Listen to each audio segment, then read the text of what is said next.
Gayatri college Sanchore की online class में BSc part first के सभी विद्यार्थियों का स्वागत है। आज हम लोग इस ऑनलाइन क्लास के माध्यम से सब्जेक्ट बॉटनी का एक टॉपिक डिस्कस करेंगे।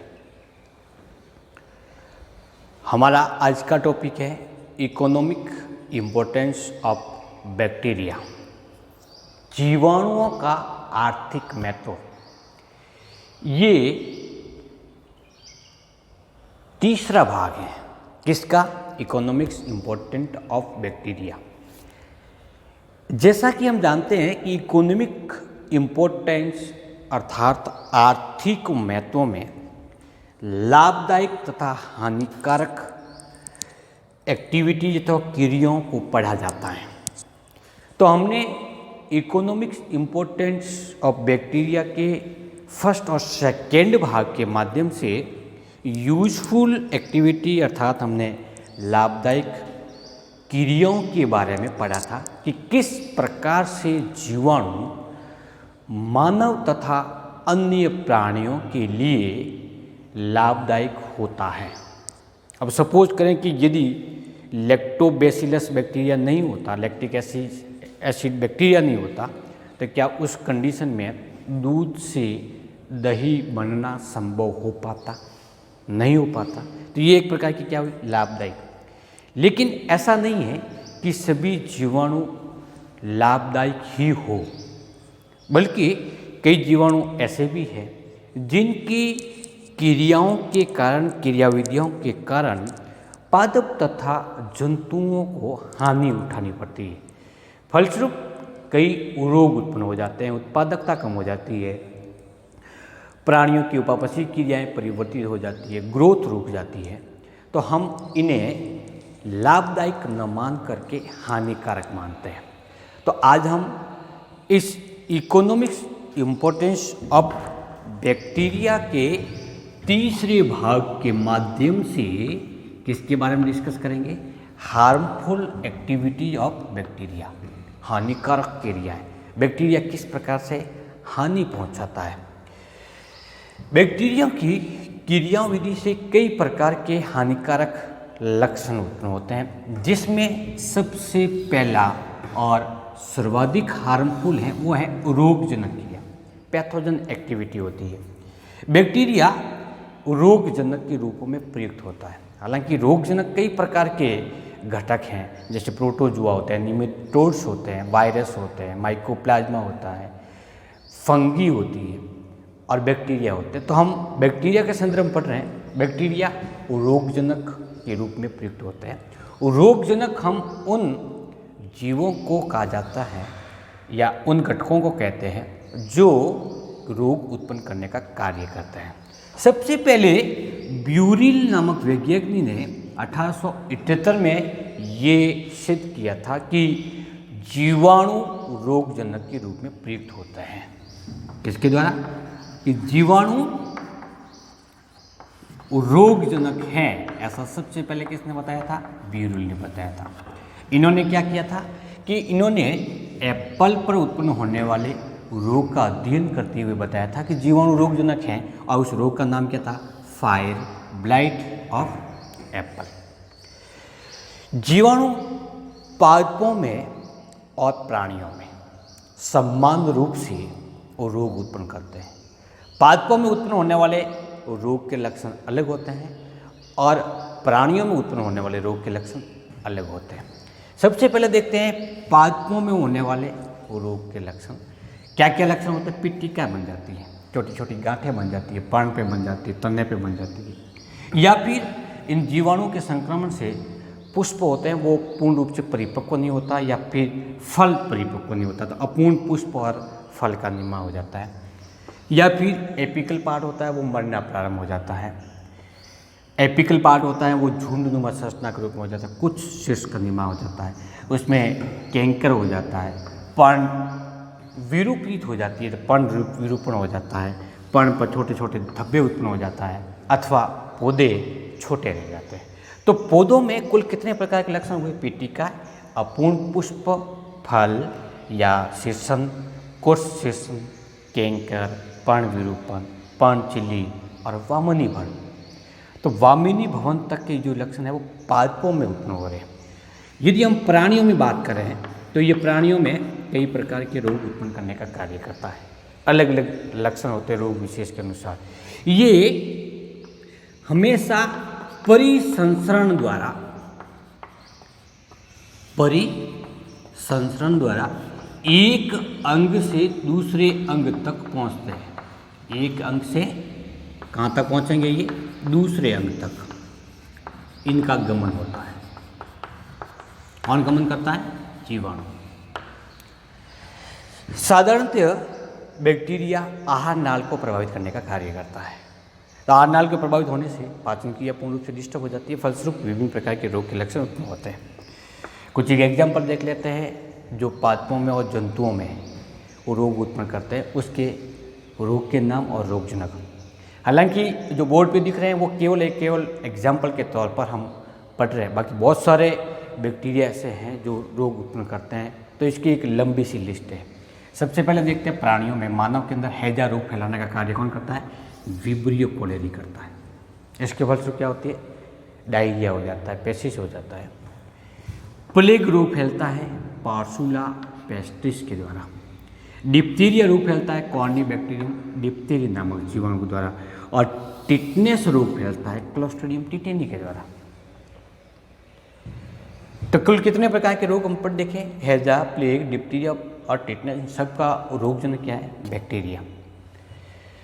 पादपों में यदि रोग के संदर्भ में देखा जाए, पादप रोग कहेंगे हम उसको, तो रिंग रॉट ऑफ पोटैटो, आलू में फैलने वाला रोग, जेंथोमोनास सोलिनेसियस नामक बैक्टीरिया के द्वारा होता है।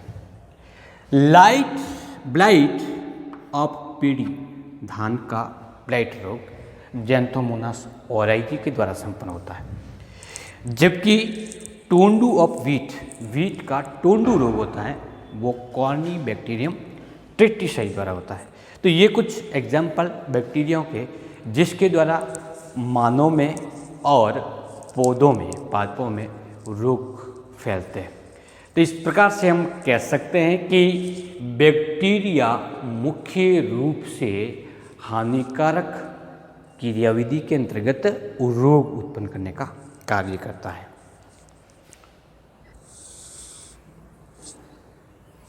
रोगजनक जो जीवाणु होते हैं वो अपनी उपापचयी क्रियाओं के द्वारा कुछ विशेष प्रकार के इस पदार्थों का स्त्रावण करते हैं जिनको हम टॉक्सिन कहते हैं।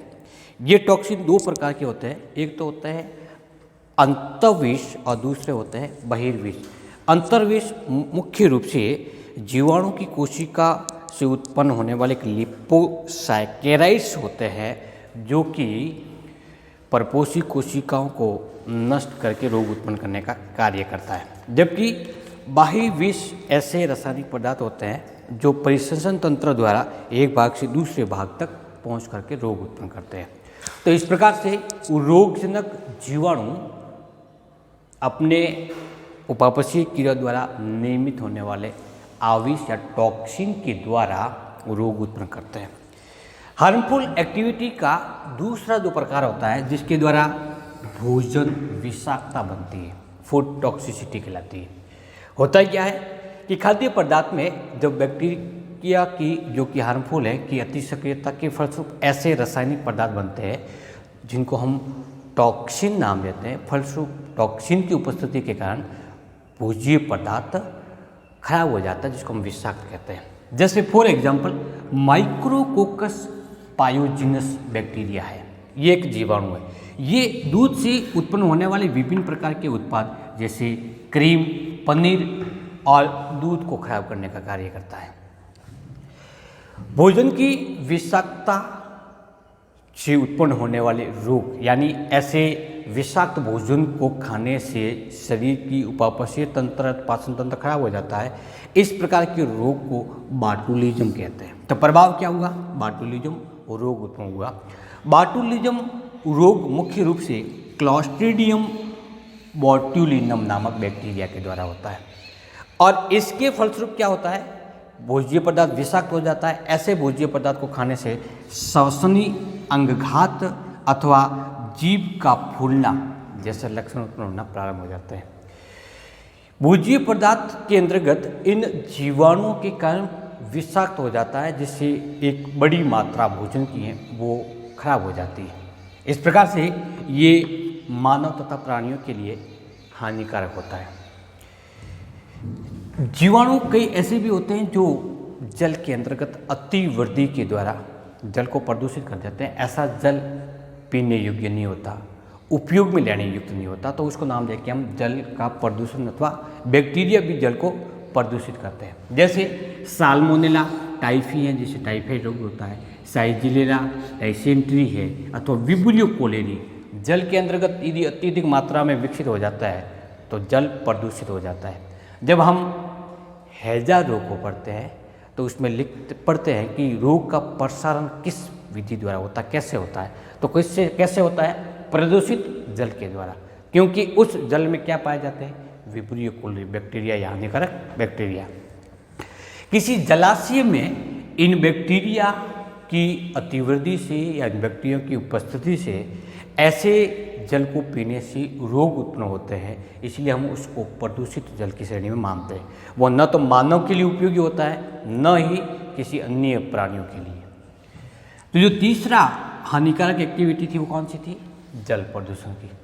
इसके अतिरिक्त जैसा कि हमने भूमि की उर्वरकता को बढ़ाने में बैक्टीरिया का योगदान पड़ा था, तो वो क्या करते हैं, नाइट्रीकरण करते हैं। कुछ बैक्टीरिया ऐसे भी होते हैं जो मृदा में उपस्थित रह कर के उत्पन्न होने वाले, जो कि जैसे नाइट्रोसोमोनास था, उसने क्या किया था, वायुमंडलीय नाइट्रोजन को अवशोषण योग्य नाइट्रेट में परिवर्तित किया था।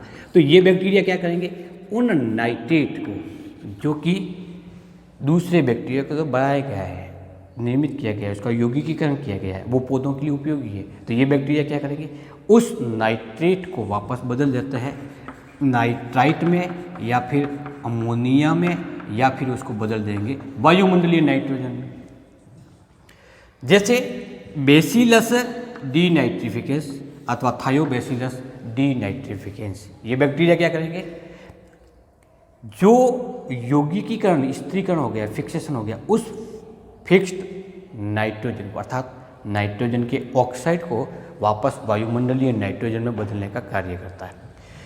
मृदा में ये बैक्टीरिया पाए जाते हैं, विनाइट्रीकरण की प्रक्रिया कर रहे हैं। फलस्वरूप मृदा में नाइट्रेट की मात्रा कम होने के कारण भूमि की उर्वरकता धीरे धीरे कम हो जाती है। अर्थात ये सीधे सी रूप में किसको प्रभावित करते हैं, भू उर्वरकता को प्रदान करते हैं। भू उर्वरकता को बढ़ाने का कार्य भी जीवाणु करते हैं, और उसकी को कम करने का भी कार्य कौन करते हैं, जीवाणु करते हैं। तो ऐसे जीवाणु लाभदायक न होकर के हानिकारक होते हैं। तो कुल 4 क्रिया है, जैसे रोगजनक, भोजन की विषाक्तता, जल प्रदूषण और विनाइट्रीकरण। ये कुछ ऐसी क्रिया है जो बैक्टीरियाओं के द्वारा संपन्न होती है। फलस्वरूप ये प्राणी मात्र के लिए, और या हम कह सकते हैं कि ये सजीवों के लिए हानिकारक होती है। इससे सजीव प्रभावित होते हैं, फलस्वरूप इकोसिस्टम पूर्ण रूप से प्रभावित होता है। इस प्रकार से हमने इकोनॉमिक्स इम्पोर्टेंट ऑफ बैक्टीरिया में हार्मफुल और यूजफुल एक्टिविटी के बारे में डिस्कस किया है। इसी के साथ हम इस टॉपिक को समाप्त करते हैं। नेक्स्ट टॉपिक के अंतर्गत हम पढ़ेंगे साइनोबैक्टीरिया की संरचना कैसी होती है। तो इसके अंतर्गत हम नोस्टॉक और ओस्युलेटेरिया के जीवन चक्र का अध्ययन करेंगे। बैक्टीरिया के जनरल कैरेक्टर के अंतर्गत हमने बैक्टीरिया की संरचना, क्लासिफिकेशन, उसके अंदर पाए जाने वाले जनन और उसके आर्थिक महत्व से संबंधित अध्ययन किया है। बैक्टीरियल कोशिका की संरचना और उसका इकोनॉमिक्स इम्पोर्टेंट एग्जाम्स के अंतर्गत बड़े प्रश्न के रूप में पूछा जाता है। आज का टॉपिक यहीं समाप्त करें। आप अपना अध्ययन निरंतर जारी रखें। बैक्टीरिया की संरचना को पढ़ने के लिए बैक्टीरिया की विभिन्न वीडियोज जो गायत्री कॉलेज सांचौर के यूट्यूब चैनल पर अपलोड किए गए उनका आप अवलोकन करते रहें। थैंक यू, नमस्कार।